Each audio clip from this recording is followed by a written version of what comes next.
Selamat datang di Alur Cerita Rombong dan selamat mendengarkan. Ayah Wangci mengarang cerita seolah-olah Pak Mo adalah pelaku yang membunuh keluarga Sun Ah.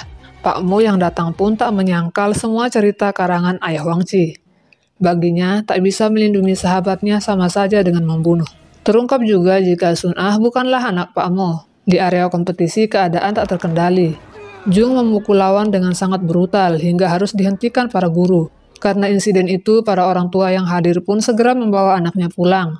Mereka tak mau lagi menyekolahkan anaknya di Morim. Membuat sekolah berantakan adalah tujuan Ayah Wangci. Hal ini dikarenakan jika sekolah sepi, akan mudah bagi mereka untuk mencari kunci Cunijo. Pak Mo pun memutuskan keluar dari Morim sementara waktu. Sun Ah pun akhirnya tahu jika Pak Mo bukan ayah kandungnya. Setelah Pak Mo pergi, Pak Gong mengambil alih sebagai kepala sekolah. Dia sangat senang karena akhirnya bisa menjadi penguasa Morim. Siswa yang masih tersisa tinggal Siwo, Jung, Sun Ah, Choi Ho, dan Wangci. Semuanya bersedih dengan masalah masing-masing. Sun Ah pun begitu. Dia meminta Pak Mo agar tak pernah kembali menemuinya. Dia masih kaget karena tahu Pak Mo bukanlah ayah kandungnya. Setelah Pak Mo keluar dari Morim, Siwo memberikan foto keluarga untuk Sun Ah. Siwo pun memberitahu jika ia pernah melihat ayah kandungnya. Sementara itu, Pak Yon menemukan hal baru. Dia terkejut karena bukanlah Pak Mo yang telah membawa anak laki-lakinya. Tentang masa lalunya. Matanya dilukai oleh orang-orang yang mencari kunci Cunijo. Di waktu lain, Choi Ho memberitahu Siwo bagaimana dia bisa kembali ke Morim dan menggunakan senjata saat kompetisi. Semua itu sudah direncanakan sejak awal oleh Ayah Wangci. Di pagi hari, Sun Ah kembali teringat kenangannya dengan Pak Mo sewaktu dia kecil dulu.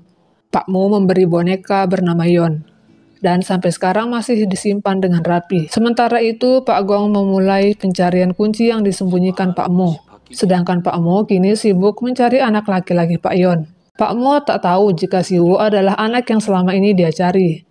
Pak Mo juga mendapat kabar jika Pak Yon masih hidup. Siwo yang ingin mengembalikan keadaan menjadi lebih baik, mendapat peringatan dari Wangci. Dia meminta agar Siwo berhati-hati karena Ayah Wangci sangat berbahaya. Pak Yon kini mulai mencari Pak Mo untuk mengetahui kejadian yang sebenarnya pada 18 tahun silam. Sayangnya Pak Yon tak tahu jika pengawalnya merupakan mata-mata Ayah Wangci. Baru 2 hari berlalu, siswa yang dijemput oleh keluarganya kini sudah kembali ke Morim. Mereka ingin tetap lanjutkan sekolah di sana. Pak Gong pun terkejut. Dia merasa akan sulit menemukan kunci jika mereka semua kembali. Oleh karena itu, Pak Gong buat rencana. Dia menambah 3 guru yang nantinya akan membuat siswa sibuk belajar, dan para guru baru ini bisa sekalian mencari kunci. Pak Gong menemui Sun Ah di kamarnya. Dia datang untuk memastikan keberadaan kunci Cunijo. Ia pun mengancam akan mencelakai Pak Mo jika Sun Ah tidak jujur. Pak Gong makin menguasai sekolah. Dia merubah aturan menjadi lebih ketat. Siwo pun memberitahu semua yang pernah Pak Mo ceritakan pada guru yang ia percaya. Guru ini sudah mengetahui semuanya. Dia meminta Siwo agar tetap tenang karena mereka tidak akan menemukan kuncinya dengan mudah. Kabarnya, kuncinya terpotong menjadi 3 bagian, dan salah satunya dibawa oleh anak laki-laki Pak Yon yang masih belum ditemukan.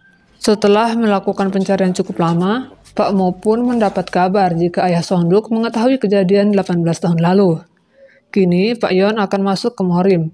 Pengawal memberitahu keberadaan anak perempuannya. Di tengah malam, Wangci pun memutuskan pergi ke Tiongkok untuk menemui ayahnya. Sebelum pergi, dia ke rumah Sonduk dan berpamitan. Sekian dulu cerita hari ini, sampai bertemu lagi di cerita selanjutnya.